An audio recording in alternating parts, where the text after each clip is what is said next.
সিদ্ধান্ত দিয়েছে, দল আমাকে মনোনয়ন দিয়েছে। এই কথা উনি বলছে, যেটা অত্যন্ত হাস্যকর। এটা আপনারা অনেকে জানেন। এটা একটা প্রার্থী হিসেবে উনি দীর্ঘদিনের দাবি করেন আওয়ামী লীগের একজন সক্রিয় নেতা বা আদর্শের একজন নেতা। আমি মনে করি না, কারণ উনি বিগত উপজেলা পরিষদ নির্বাচনে দলের সিদ্ধান্ত অমান্য করে নৌকার বিপক্ষে উনি নির্বাচন করেছে। আপনারা ইতিমধ্যে জানেন, বিদ্রোহী প্রার্থী হিসেবে নির্বাচন করেছে। দল ওনার মনোনয়ন দেয়নি। আদর্শের প্রতি তার অনুগত না থেকে দলের সিদ্ধান্তের বাইরে নির্বাচন করেছে। এরপর উনি দল থেকে বহিষ্কৃত হয়েছেন, এটা জানে। এখন আজকে উনি আবার নতুন করে এই নির্বাচন যখন সারা বাংলাদেশে কোনো দলীয় প্রভাব বিস্তার না করার নির্দেশনা দিয়েছে আমাদের বাংলাদেশ আওয়ামী লীগ থেকে, তারপরও সে কাজটি করে যাচ্ছেন এবং বিভিন্ন নেতাকর্মীদের উনি বিভিন্নভাবে হুমকি প্রদান করে আসছেন।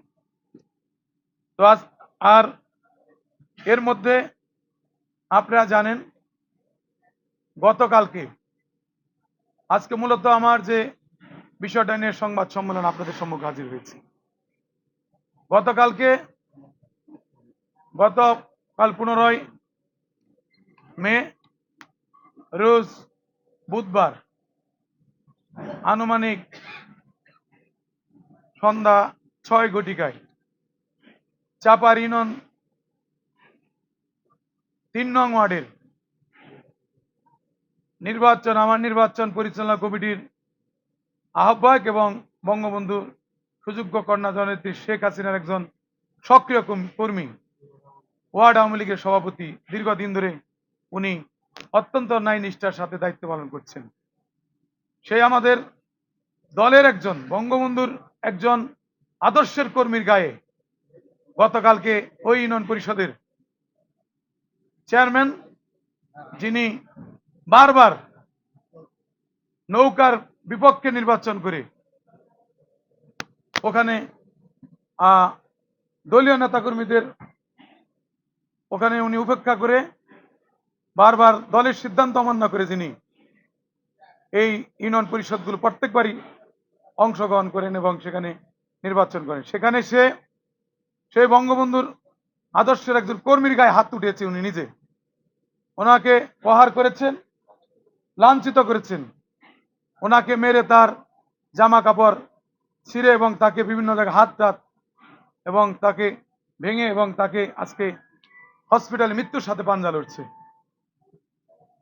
আমি এর তীব্র নিন্দা এবং প্রতিবাদ জানাচ্ছি এবং তার দৃষ্টান্তমূলক শাস্তি দাবি করছি। একটি নিরপেক্ষ নির্বাচন করার স্বার্থে তাকে অবশ্যই আইনের আওতায় এনে তার দৃষ্টান্তমূলক শাস্তি আমরা আজকের এই হাউস থেকে সম্মানিত সাংবাদিক ভাইদের কাছে আমি আপনাদের মাধ্যমে প্রশাসনকে আমরা দৃষ্টি আকর্ষণ করছি। ইতিমধ্যে আমরা প্রশাসনের কাছে তার পরিবার পক্ষ থেকে অভিযোগ আমরা দিয়েছি। আমরা সহকারী রিটার্নিং কর্মকর্তা, আমাদের ভারপ্রাপ্ত কর্মকর্তা সকলের কাছেই আমরা তাকে লাঞ্ছিত করার, আমরা সেই যে করেছে তার শাস্তি আইনগতভাবে যেন তার দৃষ্টান্তমূলক শাস্তি হয়, তার জন্য আমরা ইতিমধ্যে তার একটা অভিযোগ আমরা থানায় দায়ের করেছি। কিন্তু এখন পর্যন্ত সেটা আমাদের জানা মতে সেটা কার্যকর হয়নি। তবে আমরা আশা করি ওনারা আমাদেরকে আশ্বস্ত করেছেন যে সুষ্ঠু তদন্তের মধ্য দিয়ে সেই মামলা, সেই অভিযোগটি গ্রহণ করবেন। এটা আমরা আশা করি আজকের এই আপনাদের মাধ্যমে সেটা সেই অভিযোগটি গ্রহণ করে সেই আমার অনুরোধ, সেই বঙ্গবন্ধুর আদর্শের একজন কর্মী, আমার নির্বাচন যিনি অত্যন্ত দক্ষতার সহিত পরিচালনা করেছেন, তার ন্যায্য বিচারটা যেন সেখানে হয়, সেটা আপনাদের কাছে মাধ্যমে প্রশাসনের কাছে দাবি করছি। তো আজকে